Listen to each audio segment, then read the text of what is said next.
चलो झंडा फहरा रहे हैं, झंडा रोड होने जा रहा है, सभी लोग ध्यान दें।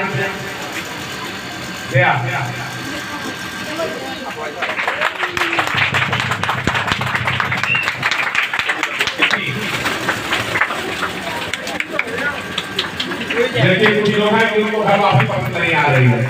काली बच्चा बहुत जी का कल ही इंतकाल हुआ है और बड़ी अफसोस की बात है।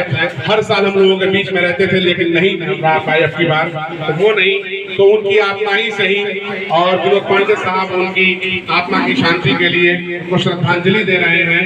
फोटो के माध्यम से हम लोगों के बीच में मौजूद हैं और उनका आशीर्वाद हमेशा हम लोगों के साथ बना रहता है, आज भी है। शर्मा जी के लिए श्रद्धांजलि अर्पित करते हुए 2 मिनट का मौन रखेंगे और मालिक से दुआ करेंगे कि उनकी आत्मा को शांति।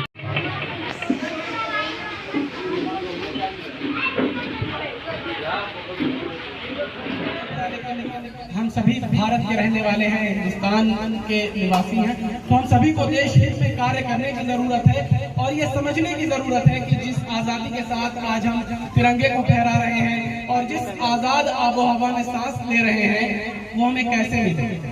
स्वतंत्रता संग्राम में किस प्रकार से हमारे पूर्वजों ने शहादत दी और उन शहीदों की बदौलत, उन महान योद्धाओं की बदौलत आज हम इस आज़ाद तरीके से जी रहे हैं और सांस ले रहे हैं और वो तिरंगा आज ऊंचाइयों पर फहरा रहा है और गर्व के साथ हम सर उठाकर दुनिया के सामने जाते हैं।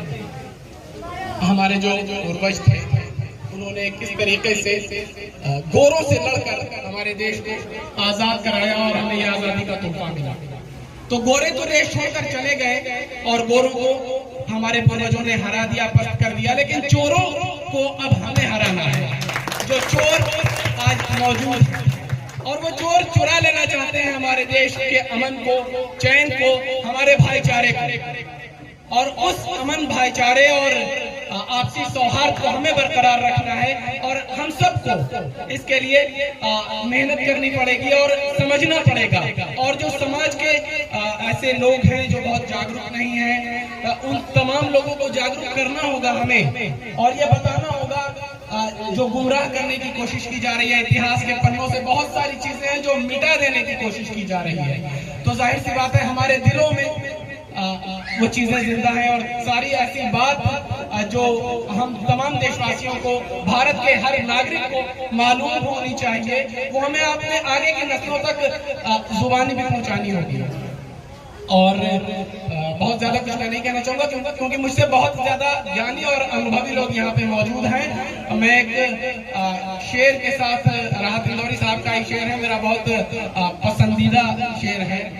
जो आज साहिब मसनद है कल नहीं होंगे, किराएदार है, जाती मकान थोड़ी है, सभी का खून है यहाँ की मिट्टी में शामिल, किसी के बाप का हिंदुस्तान थोड़ी है। अगर मेरी बात सलामत है तो ताली बजाकर। जिस शेर की मुझे बहुत ज्यादा पसंद है जो लाइन, वो ये है कि जो अपने जागीर समझते हैं देश को, जो प्रमाण मानते हैं दूसरे से इस देश के प्रति उनके प्रेम का, उनकी राष्ट्रभक्ति का, तो उनके लिए है सभी का खून है यहाँ की मिट्टी में शामिल, किसी के बाप का हिंदुस्तान थोड़ी है। तो हिंदुस्तान में जाहिर सी बात है हिंदुस्तान में निवास करने वाले और देश प्रेम करने वाले हर एक व्यक्ति का है और संदेह उस पर जरूर शक किया जा सकता है, उसकी भावनाओं पर, जो तिरंगे को एक कलर में देखना चाहते हैं। हमें तो हमारा तिरंगा जिन 3 रंगों के साथ है वैसा ही पसंद है और वैसा ही बरकरार भी रहेगा। बहुत ज्यादा कुछ मैं नहीं कहना चाहूंगा, इन शब्दों के साथ अपनी वाणी को विराम देता हूँ। जय हिंद, जय भारत, धन्यवाद।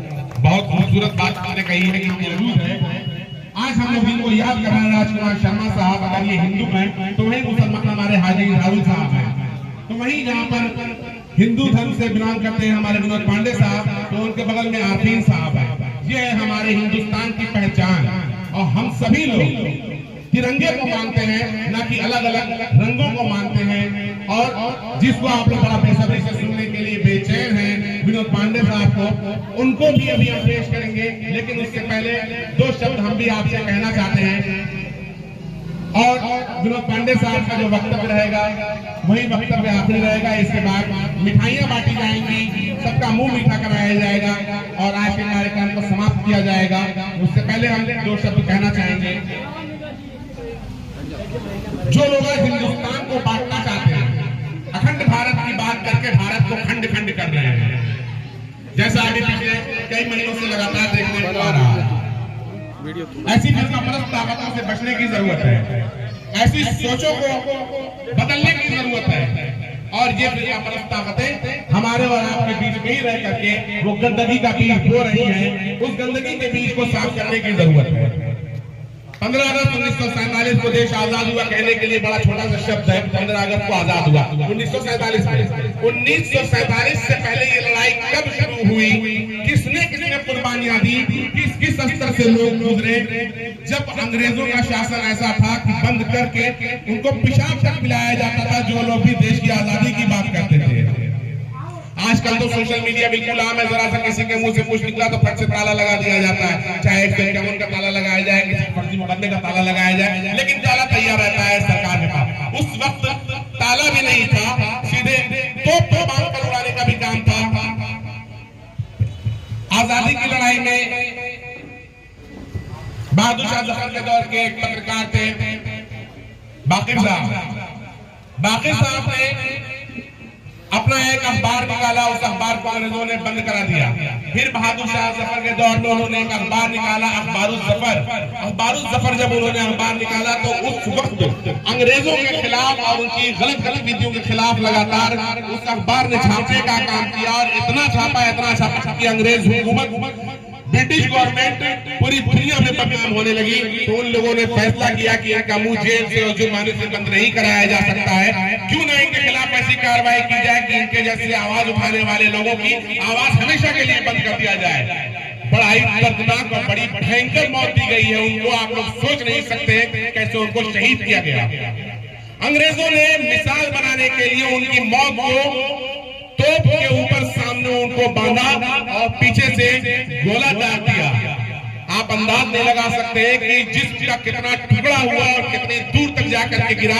और एक उनकी मौत के साथ उन्होंने सोचा कि यहाँ पर इस चैप्टर को क्लोज कर दिया जाएगा और बारूद सफर बंद हो जाएगा और कोई पत्रकार आवाज नहीं उठा सकेगा। लेकिन उस वक्त के उन जवान मर्दों को सलाम है, ऐसे लोगों के जज्बों को सलाम है जिनके अंदर ये जज्बा था कि अपनी जान देने के बाद, जान जाने के बाद भी जान देने का जज्बा रखे हुए थे। ऐसे पत्रकार और भी पैदा होते चले गए।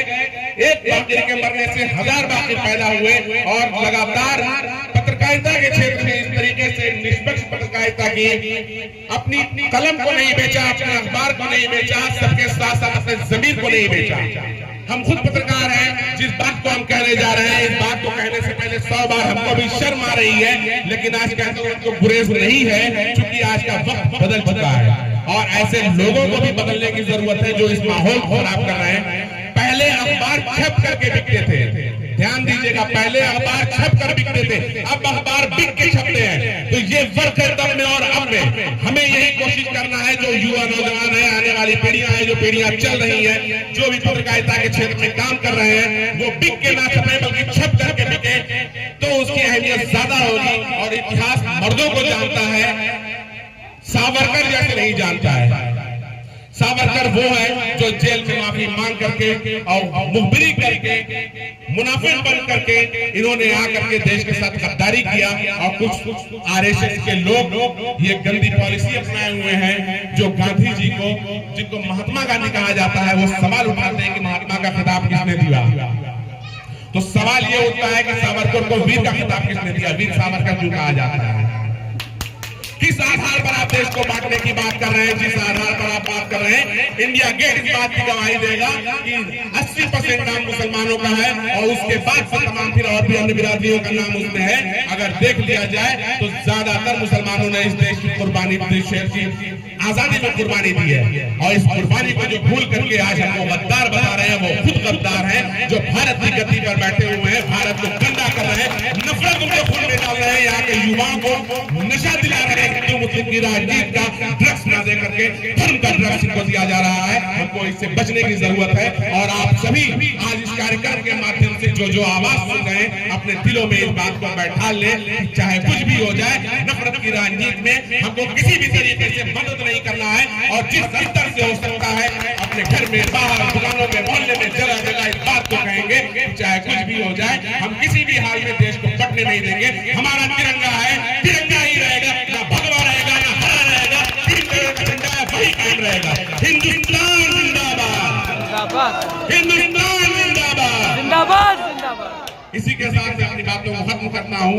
बहुत बहुत शुक्रिया। अब हमारे हादिल अजीज विनोद पांडे साहब हैं, आखिरी वक्तव्य इनका है, और इसी के बाद कार्यक्रम को समाप्त किया जाएगा। बड़े धैर्य से और इस गर्मी को बर्दाश्त करते हुए स्वतंत्रता सेनानियों को, स्वतंत्रता दिवस को जानने वाले और मनाने वाले आप सभी लोगों का बहुत बहुत शुक्रिया। सुने विनोद पांडे साहब। हमारे नौवर साहब, नौवर भाई साहब, हमारे मालिक वकील साहब, और हमारे काजमी परिवार के मुखिया और पूरा काजमी परिवार, और सामने बैठे हमारे सभी भाई बंधु और बच्चे, सबको आज स्वतंत्रता दिवस की हार्दिक बधाई। आपको बहुत बहुत मुबारक। साथियों, आज हमने पूर्व सभासद राजकुमार शर्मा को श्रद्धांजलि दिया। इसी के साथ साथ हम देश के आज़ादी के लिए शहीद क्रांतिकारियों को, शहीदों को भी आज इस मन से श्रद्धांजलि देते हैं और उन्हें याद करते हैं। साथियों, जैसा कि आप जानते हैं, बताया भी गया है, हमारे पूर्व भाइयों ने बताया है कि 15 अगस्त 1947 को देश हमारा आज़ाद हुआ, लेकिन कानून अभी वही था। 26 जनवरी को हमारे देश का संविधान लागू हुआ, जिससे हमको अपना प्रतिनिधि चुनने का, अपनी बात कहने का अधिकार मिला। साथियों, इस देश की आज़ादी की लड़ाई में कितनी दुर्दशा हमारे पूर्वजों ने सहा है, इसका अंदाजा हम लोग नहीं लगा सकते। उनको घोड़ों से मारा गया है, उनके ऊपर घोड़े दौड़ाए गए हैं, उनका ऊपर चाबुक चलाया गया है, और उन्हें नाना प्रकार की दुर्गति दी गई है। उनको बर्फ के सिल्लियों पर सुलाया गया है, उनको शीशे पर चलाया गया है। लेकिन एक जज्बा था, इस देश को आजाद कराने का एक जज्बा था। हमारे घर के मालिक अंग्रेज बने हुए थे, हमारी बहन बेटियों की इज्जत सुरक्षित नहीं थी, हमारे सारे व्यवस्था पर उनका अधिकार था। इसलिए हमारे देश के आप जैसे क्रांतिकारी और जागरूक लोगों ने इस देश की आजादी की लड़ाई के लिए अंग्रेजों के खिलाफ मोर्चा खोला, जिसका नेतृत्व बाद में महात्मा गांधी ने किया, और महात्मा गांधी के नेतृत्व में इस देश की आजादी की लड़ाई लड़ी गई। आपको ये जानकर ताज्जुब होगा कि पहले हिंदू और मुसलमान, ईसाई, सिख जितने थे, सभी अंग्रेजों के खिलाफ लड़ रहे थे। 1857 का जो विद्रोह हुआ हमारे देश में इन अंग्रेजों के खिलाफ, अंग्रेजों की नींव हिल गई। उनको लगा कि अगर ये सब एक रहेंगे तब तो हम राज नहीं कर पाएंगे इनके ऊपर। उसके बाद उन्होंने डिवाइड एंड रूल की पॉलिसी चलाया कि हिंदुओं को अलग करो, मुसलमानों को अलग करो, सिखों को अलग करो, तब जाके इस देश पर राज किया जा सकता है। ये देश 1857 में ही आजाद हो गया होता, लेकिन ये उनकी रणनीति थी, जिसके तहत एक प्रचार कराया गया कि जो चर्बी, जो कारतूस बनी है, मुसलमानों को बताया गया कि पहले दांत से खींचना होता था, जो कारतूस बनती थी उसको दांत से खींचना होता था कि इसमें सुअर की चर्बी मिली हुई है। हिंदुओं को कहा गया कि ये जो कारतूस बना है इसमें गाय की चर्बी मिली हुई है, और वहीं से हिंदू मुसलमानों के बीच एक दरार पैदा अंग्रेजों ने किया, और उसी परंपरा को कुछ राजनीतिक लोग आगे बढ़ाते जा रहे हैं। अब हमें ये नहीं भूलना चाहिए कि इस देश की आजादी में जहां महात्मा गांधी, भगत सिंह, चंद्रशेखर आजाद का योगदान रहा, वहीं अशफाकुल्लाह खां भी पीछे नहीं रहे, वहीं लड़ाई में वीर अब्दुल हमीद भी पीछे नहीं रहे, वहीं मौलाना अबुल कलाम आजाद साहब और तमाम सभी संप्रदाय, सभी समाज के लोग इस देश की आजादी में आगे बढ़ करके लड़ाई लड़े। नतीजा ये हुआ, हमारे घर की महिलाएं अपना जेवर तक उस आंदोलन में माताओं बहनों ने अपना जेवर दिया, नौजवानों ने अपना खून दिया, बुजुर्ग लाठी खाए, जेल गए। ये सारी लड़ाई लड़ने के बाद आज हम भाषण देने की स्थिति में और अब सुनने की स्थिति में है, और आज अपनी सरकार अब बना रहे हैं। साथियों, उस अंग्रेजों की पॉलिसी जो थी डिवाइड एंड रूल, बांटो और राज करो, इसको हमको नहीं चलने देना है। हमको भारत को एक रखना है। हम धर्म के नाम पर नहीं लड़ेंगे, हम सभी धर्म का सम्मान करेंगे, सारे धर्म हमारे हैं, हम एक ही बाप और माँ से पैदा हैं, चाहे उनको आदम हव्वा कह लीजिए, चाहे श्रद्धा मनु कह लीजिए, हम उन्हीं से पैदा हैं और उन्हीं से हम पूरे फल फूल रहे हैं, आगे बढ़ते जा रहे हैं। तो हमें यह नहीं भूलना चाहिए कि हमारे शरीर में भी वही ब्लड है जो हमारे किसी धर्म का मानने वाले भाई में है। हम जितना मंदिर का सम्मान करते हैं, उतने मस्जिद का सम्मान करते हैं, उतने अपने देश का सम्मान करते हैं और सम्मान करते रहेंगे। साथियों, ये धर्म के नाम पर जो अपनी दुकान चला रहे हैं, इनसे आप सजग रहिए, और सच्चाई को कोई रोक नहीं सकता। सच्चाई तो सच्चाई है, और सत्य पराजित नहीं हो सकता, सत्य परेशान हो सकता है। सत्य पर चलने वाले आदमी को तमाम कठिनाइयों का सामना करना पड़ेगा, लेकिन एक दिन विजय उसे भी होगी। इसलिए आप हिम्मत मत हारिए, पूरी ताकत से रहिए, एकजुट होकर के रहिए, और ऐसा व्यवहार करिए कि किसी को मौका न मिले कुछ ऊपर से बोलने का। होता क्या है, हमारे ही कुछ भाई कुछ ऐसा बोल देते हैं, उसको तमाम राजनीतिक दल मुद्दा बना लेते हैं। मैं कहता हूं कि आप भी संयमित रहिए, आप भी संयमित भाषा बोलिए, ताकि किसी को मौका न मिले कि आपके नाम पर कोई राजनीति कर सके। साथियों, बहुत सी बातें हैं, बहुत से काम हैं, बहुत जगह जाने भी हैं। आज मैं इस प्रोग्राम के संचालन करने वाले हमारे फौज भाई, जो बहुत ही लोकप्रिय और बड़े जुझारू व्यक्ति हैं और सबके सुख दुख में चलते हैं, उनको धन्यवाद देता हूं। पूरा कारी परिवार को धन्यवाद देता हूं, आप लोगों को धन्यवाद देता हूं, और उम्मीद करता हूं कि कभी धर्म के नाम पर कोई लड़ाना भी चाहे, कुछ बोलना भी चाहे, आप एकदम शांत रहिए। आप शांत रहिए, ऊपर वाला है, बिल्कुल सच्चाई का सत्य का विजय होगा, और आप जीतेंगे और कामयाब होंगे। जय हिंद, जय भारत।